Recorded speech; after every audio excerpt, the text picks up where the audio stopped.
The negotiations over the U.S. debt crisis have apparently descended to insults. Yesterday, the president said his daughters work harder on their homework than the Congress does on the budget.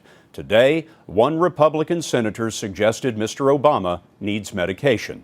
All of this as the nation careens toward defaulting on its debts in about 4 weeks. Chip Reid has the latest. Republican leader Mitch McConnell today politely invited President Obama to visit the Senate. Come on up to the Capitol and meet with Senate Republicans. Kansas Republican Pat Roberts was a little less polite. So maybe if you just take a Valium and calm down and come on down and talk to us, why, it might be helpful.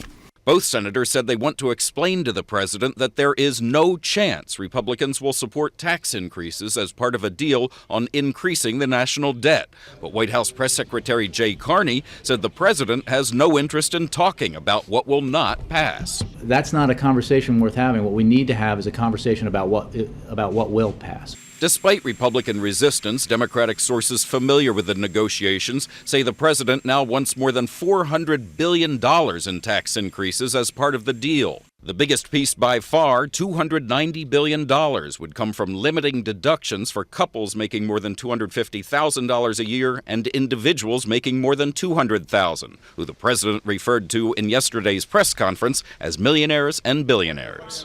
The sources also say that while August 2nd is the final deadline for passing a deal and avoiding an economic meltdown, it will take time to get it through Congress. They say that means an agreement in principle needs to be reached by about July 22nd, just over 3 weeks away.